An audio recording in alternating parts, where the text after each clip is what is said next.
हम Oya लोग आज चर, magulaimasu.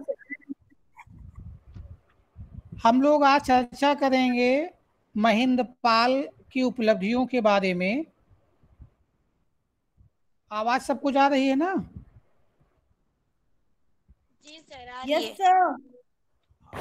तो महिपाल गुर्जर प्रतिहार शासक महिपाल की उपलब्धियों के बारे में आज हम उल्लेख करेंगे। महिपाल का जो टाइम पीरियड है वो लगभग 910 से लेकर के 930 एडी तक माना जाता है।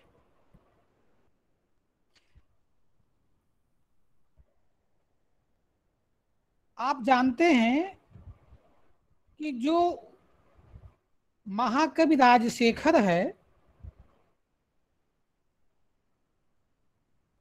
महेंद्र पाल के दरबार में प्रतिष्ठा पाने के पश्चात उसके पुत्र महिपाल प्रथम के दरबार में अपनी शोभा को बढ़ा रहा था, जिसकी पुष्टि हमें बाल भारत से होती है, जिसमें उन्होंने महिपाल को रघुवंश मुक्तामणि एवं आर्यावर्त महाराजाधिराज की उपाधि से विभूषित किया है। हम ये भी जानते हैं कि महिपाल महेंद्र पाल प्रथम का पुत्र एवं उत्तराधिकारी था। हड्डाला अभिलेख के अनुसार उसकी सर्वप्रथम ज्ञात तिथि 914 एडी है, जबकि इसके पिता की अंतिम ज्ञात तिथि 907 एडी है। तथापि अनुमानतः यह 910 ईस्वी के आसपास कन्नौज की गद्दी पर आसीन हुआ होगा।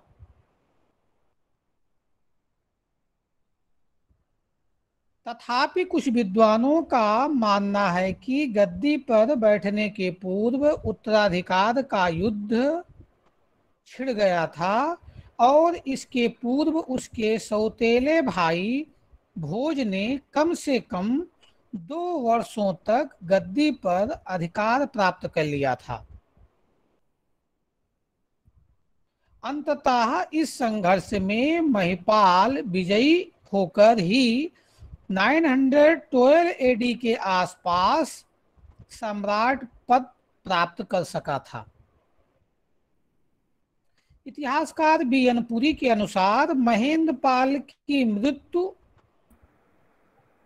910 ईस्वी के आसपास हुई और उसके उत्तराधिकारी के रूप में महिपाल गद्दी पर बैठा। तथापि कोक्कल देव ने राष्ट्रकूट नरेश द्वितीय कृष्ण के सहयोग से कन्नौज पर धावा बोल दिया और महिपाल को पराजित कर द्वितीय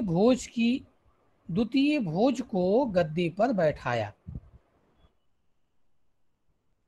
इस युद्ध का नेतृत्व तृतीय इंद्र कर रहा था। महिपाल कन्नौज छोड़कर चला गया और चंदेलों के यहाँ शरण ली।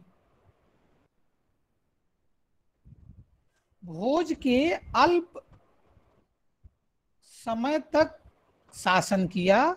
तथापि उसके सहयोगियों की वापसी पर महिपाल ने कन्नौज के सिंहासन पर पुनः अधिकार स्थापित करने का प्रयत्न किया।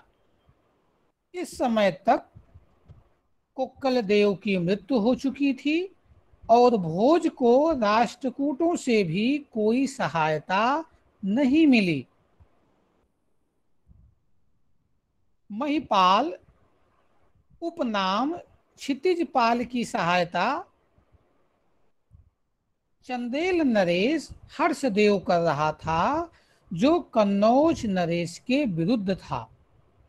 कुछ विद्वानों का मानना है कि महिपाल की समता विनायक पाल के साथ स्थापित करने का प्रयास किया है तथा महिपाल को 3 नामों से संबोधित किया गया है, जैसे क्षितिपाल, क्षितिपाल, विनायक पाल और हेरंब पाल।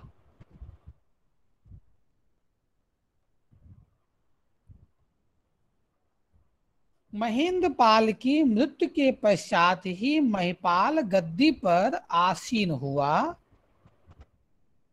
जिसकी विस्तृत विजयों का उल्लेख राजशेखर ने अपने ग्रंथ बाल भारत या प्रचंड पांडव में किया है।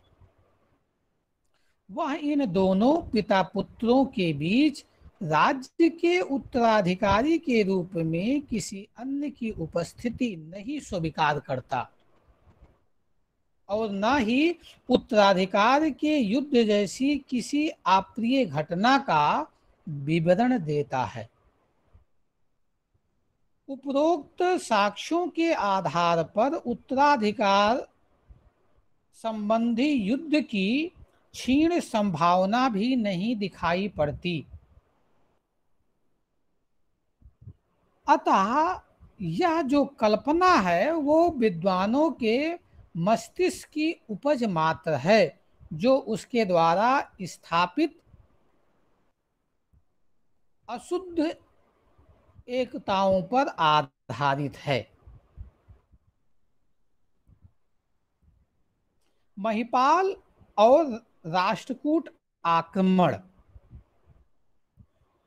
गोविंद तृतीय के उत्तरी भारत के अभियान के पश्चात लगभग 100 वर्षों तक प्रतिहारों के संबंध में राष्ट्रकूटों की नीति प्रधानतः रक्षात्मक हो गई और इसी बीच प्रतिहार सम्राटों ने अपने साम्राज्य में पर्याप्त वृद्धि कर उसे संगठित कर लिया था। भोज के समय में स्वयं उसकी ही राजनीतिक गतिविधियों के कारण अनेक सीमावर्ती संघर्ष हुए, जिनमें राष्ट्रकूटों को काफी संख्या में क्षति उठानी पड़ी।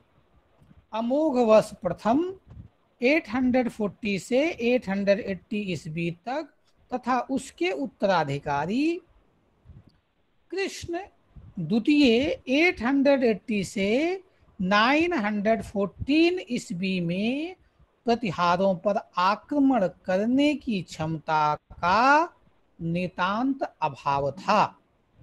ऐसे में ध्रुव एवं गोविंद तृतीय के नेतृत्व में उत्तरी भारत की दिग्विजय करने वाले राष्ट्रकूटों को इन दुर्बल सम्राटों के शासनकाल में अपने पैतृक शत्रुओं के समक्ष अपमान की घूंटे पीने पड़े थे। कृष्ण द्वितीय के पौत्र इंद्र तृतीय ने गद्दी पर बैठने के साथ ही इस अपमानजनक स्थिति का अंत करने का निश्चय किया। यह सम्राट घोर महत्वाकांक्षी था, जो उत्तरी भारत के सफल अभियान द्वारा न केवल सैनिक कुशलता के क्षेत्र में ध्रुव एवं गोविंद की श्रेणी में आना चाहता था, तथापि एक बार पुनः प्रतिहारों का मान मर्दन कर राष्ट्रकूटों का खोया वैभव पुनः प्राप्त करना चाहता था। इस अभियान का पूरा विवरण हमें प्राप्य नहीं होता है, लेकिन जो भी विवरण दिग्विजय संबंधी सूचनाएं प्राप्त होती हैं वो राष्ट्रकूट गोविंद चतुर्थ के काम्बे दानपत्र में मिलता है, जिसमें उल्लिखित है कि उसने शत्रुनगर महोदय का आशय कन्नौज से है, का समूल उन्मूलन किया, जो आज भी लोगों में कुश स्थल के नाम से विख्यात है। एएस अल्टेकर और रमाशंकर त्रिपाठी का मत है कि कालप्रिय नामक स्थान का तात्पर्य उज्जैन के महाकाल से है, अतः इंद्र ने सर्वप्रथम उज्जैन को आक्रांत किया और तदुपरांत आगे बढ़कर मार्ग में यमुना नदी को पार करते हुए वह कन्नौज पहुंचा।